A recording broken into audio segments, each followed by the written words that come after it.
You're listening to the Save the Marriage podcast. Your marriage can be saved and strengthened if you have the right information. Join Dr. Lee Baucom as he explores ways for you to improve your relationship and your life, starting right now. Sometimes when you're in the midst of trying to save a marriage, one of the biggest things that you're battling is being surrounded by negativity. You already have the crisis of the marriage, and generally, when we're in the middle of a crisis, we're surrounded already by the negative elements of that crisis, right? We don't have a crisis of being in a great mood. We have a crisis of being a place of negativity. Many people want to leave their marriage because of what they sense as the repeated negativity that comes out in the relationship. Somehow that negativity begins to be the way that captures everyone around the crisis. You might be experiencing negativity from your spouse. In fact, I would almost guarantee that you're experiencing some negativity from your spouse, at least while you're beginning to work to rebuild the relationship. But you may also experience negativity from other people. And then the worst source, at least in terms of working on the relationship, is the negativity that you probably experience from yourself. The places of self-doubt, the places where you beat yourself up for what you should have done differently, the places where you play the woulda, coulda, shoulda of the past and replay those events and the fights and the arguments and how you might have tried to save the relationship in ways that ended up putting it even more at risk. And in the process, you find yourself surrounded by the negativity. A spouse who's telling you there's no way this marriage can be saved and that there's no way they can imagine staying in the marriage. And other people telling you, you need to get out. You just need to give up on this. So today I want to talk a little bit about why that negativity comes around, what it's really about. And then I want to talk about some of the reactions you might have from that. And then I want to talk some about how you might choose a response rather than allowing yourself to simply have that reaction. So first, some of the reasons for that negativity. The first one that I would point to is the fears and protection level. Fears and protection are the places both within you, your spouse, and others around you that have fears about where do you go from here. Let's be very clear that in our culture, there are very few examples that you can point to of people who have recovered their marriage. Not because it hasn't happened, but because people don't talk about it. People don't parade the fact that their marriage was in trouble. At least very often, they don't parade around the fact that their marriage was in trouble, and now they want to find a way of living through that, right? And so they're not going to be talking about the fact that they have a tough relationship. They don't want to talk about the fact that there is a difficult level in their relationship that they're now working through. The fact is, though, that 100% of relationships have trouble. Somewhere in our culture, somewhere about 50% figure out how to get beyond that, right? But 100% are going to have times when the relationship is tough. That's just the facts. And so when we look at that, when we recognize that everybody has a difficult time in their relationship, and we realize that about half of the people find a way through it, we realize that we're not hearing the stories about the struggles. And so we have some fears and natural places of protection because we don't have those good examples. My guess is if you came out of a family that struggled, where your parents struggle with their marriage, they didn't tell you about the struggles. They probably tried to protect you from the struggles. And if you've had friends who've gone through it, many times those struggles are behind the bedroom doors. They're kept quiet, kept away from the public eye as they work through them. And so some people don't recognize. They have fears that there's no path back from the difficulties. And they don't want to see you hurting. And a spouse doesn't want to hurt. And so a spouse can be in protection mode, and you and your friends might be in protection mode, trying to stay away from the pain and the hurt of that. And so one of the big reasons that people have this negativity about the possibility of a marriage being saved is simply out of fears. They don't know how it could happen that you could get back to a good place, and they want to be protective. Many times as I watch as somebody struggles to save their relationship and all they're hearing from the people around them is it's not possible, don't do it, give up, walk away. It's that their friends, their loved ones don't want to see them hurting anymore. And so they imagine that if they give up and walk away, the pain goes away. In reality, that's not what does it. What really causes us to find relief, to find a better place, is to work through those difficulties, to find a better path for the relationship.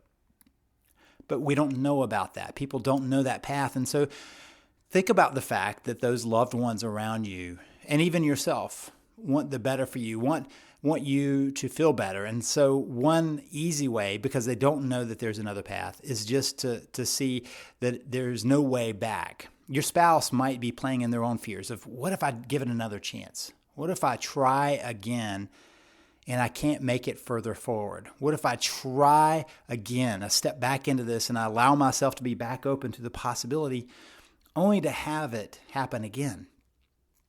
So we have these fears and protection levels that swirl around us. The second area is anger and resentment. This is more from where the spouse might be, right? Your spouse might have anger and resentment. And by the way, you might also have anger and resentment over the expectations of what you thought the marriage would be that haven't been. And so a lot of the negativity is because of the hurt. It's because of that place. You know, remember that anger and resentment always evolve out of hurt. And so if you and your spouse have experienced hurt, have hurt each other, and by the way, I would give you a guarantee that that's the case, then you probably are feeling some of that anger and resentment. And as that anger and resentment kind of bubbles around, it creates a negativity in the relationship that can keep you frozen. The final place that negativity comes from is the paradigm is stuck. I kind of think of negativity as being almost a virus. It's contagious, right? And so if your spouse has given up, if your spouse doesn't see a way around it, that negativity can easily become a virus that you can catch. And so you might start with a hopeful attitude, but as it goes on, you may lose your hope and you may catch the virus of negativity because your paradigm is stuck. You simply don't know the way forward. I've been doing this now for coming up on 3 decades to know that one of the biggest roadblocks is the stuck paradigm, that people just don't know, A, what a marriage could and should be, and B, the fact that a marriage, even in the difficult times, has the capacity of getting to a better place, or C, how to get to that better place. There's no model for that, no roadmap that they know for that. Most people are not real good at this marriage thing, and certainly not real good at the marriage recovery thing, because our culture doesn't give a rule book. Our culture didn't say, here's what happens when you get married. Here's how you build a great relationship. Instead, we have a nice little ceremony that costs a lot of money, and people pat us on the back, give us a hug, and send us on our way to go figure it out as we battle it through. And so our paradigms are pretty limited, both in how to carry out a marriage and how to fix it when it's in trouble. In fact, a lot of people have a really stuck paradigm that says that if the marriage is having trouble, it must be wrong. There's a chance that paradigm itself is the biggest problem we have. Because then when things get difficult, we think, oh, that's proof that this shouldn't be happening, that this shouldn't be a relationship that we continue. And interestingly enough, it's one of the rare places where we apply that particular paradigm. If you want to get better at something, you go through a struggle to get there. Nobody says, if I was supposed to be able to get strong, it wouldn't be such a struggle. I haven't seen anybody go to the gym successfully and decide to look at a barbell and say, you know what, I really shouldn't have to pick up much. It shouldn't be a struggle to get stronger. It should just happen. We have a paradigm in a lot of life that the reality is, if you put in the effort through the difficult times, you get something out of it. But you gotta put in the effort in the difficult times. Our paradigms are often stuck, and that leads to that negativity. So we have this place where we're caught because of fear and a protection level, by anger and resentment that sees around underneath, and then the fact that we don't have a new paradigm to move into, and it creates some reactions. And these are reactions that you might have, that your spouse might have. The first one is to give up. And the give up part, that first reaction just to give up, is just to give in to the negativity. Just to give up and say, you know what, it's easier for me to go on my way. Now, let me be very clear that there is no chance that every marriage is going to be saved. In fact, I never have believed that I could ever get to 100% of marriages saved, but I do know that lots more marriages can be saved than are saved. And the first thing we have to get beyond is the initial place of feeling like giving up. And if I would take it one step further, it's okay to feel like giving up. But I always draw that as being different than deciding to give up. And so the reaction is in feeling like giving up. The reaction is in feeling like, I've got to give up. This is too tiring. It's too hard. It's too scary. And so I give up. The second reaction, which is no more helpful, is to get angry at other people's negativity, maybe even angry at yourself for the negativity, to really get upset about that and react to that. And when we react with anger, it comes off as a push away. So your spouse is feeling negativity and is expressing that. And if you react with anger, instead of it being a place of connection that's possible with your spouse, it's a push away to your spouse. And so your spouse goes, see, this is why I feel this way. It reinforces their negativity. And the third way that we often react, that people react, is with depression. People kind of get hopeless. And so the negativity then moves into a new level. The new level is hopelessness. Where it was a negative, I just don't know, I don't see how this could happen. I don't know how we could rebuild. I don't know how to move forward. Begins to be a hopeless, there's no way to move forward. Now, notice that there's a shift there, and it's a subtle shift, but it's a very clear shift. I've seen it so many times. People will start with a spouse saying, I don't know how we could rebuild this.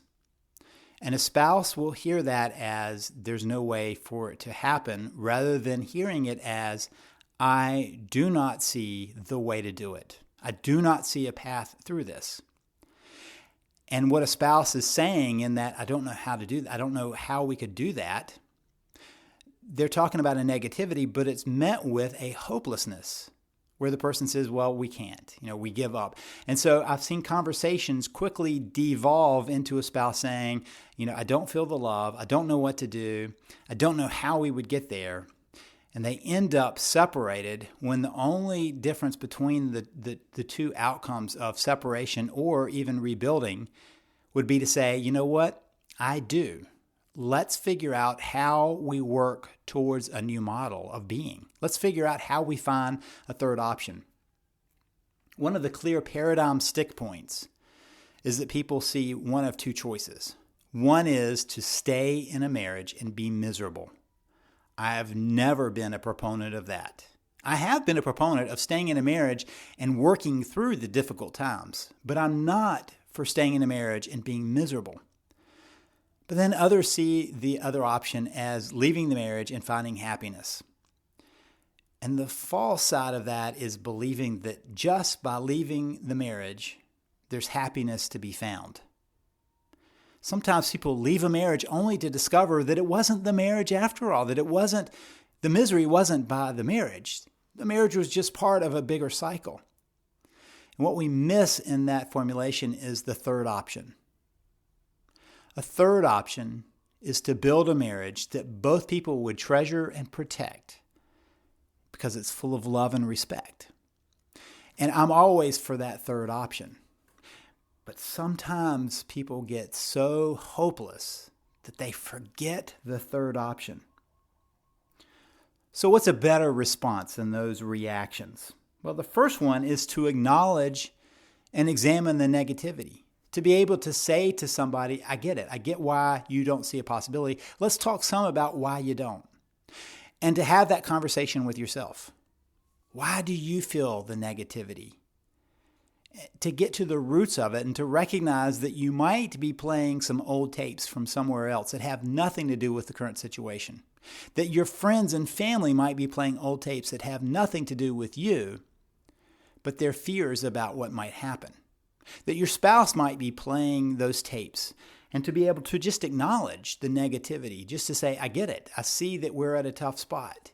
Let's talk about why we're there and how that feels. So the first is to acknowledge and examine. The second is for you to release those thoughts. Remember, a thought is just a thought. I've talked about this many times in training. The thought is just a thought, but it makes us feel a certain way. And so if we're feeling negative, it's important to say, what am I thinking about that's got me there? And to recognize that's a thought. It's not necessarily reality. So I'm going to let that go. I'm always in favor of us looking for the place of distinguishing between what we can control and what we cannot control. And what we can't control, we release. And some of that is the negativity that comes our way from a spouse, from friends, and from family. And even some of the places where we might feel negativity in ourselves, we can't just get rid of it, but we can decide to release all the thoughts about that and release our capacity to try to control that, recognizing that we just can't. The third is to reorganize. Sometimes that negativity is telling you that your plan's not quite on target. And so it's a time to reorganize and say, okay, obviously I'm pushing too hard, or obviously I'm creating too much pressure for my spouse. Obviously I'm pushing my agenda too hard, and it's a good chance to reorganize. Maybe you need to find some friends who can be supportive. That doesn't mean you get rid of the friends who are trying to protect you and the family members that are trying to protect you, but you might want to find some better places to do that, to reorganize around that negativity. And the fourth thing is to make your plan and stick to it. It's one of the most crucial pieces of the process, is to make that plan and stick to it. Part of what I've done in my process, my Save the Marriage system, and also in my VIP virtual coaching program, is to create a frame where people have a chance to think through a better model. My system is based on telling you the better way for a marriage to be, of showing you the path of how a marriage could and should be. It gives you the tools to equip yourself to move against the negativity because you now have a new model. You now recognize where the threat's coming from, where the fears are coming from, and you have a new model of moving in that direction. When I'm working with my clients, either coaching clients or the VIP virtual coaching clients, we work on creating a space to hold that negativity and not get caught up in it.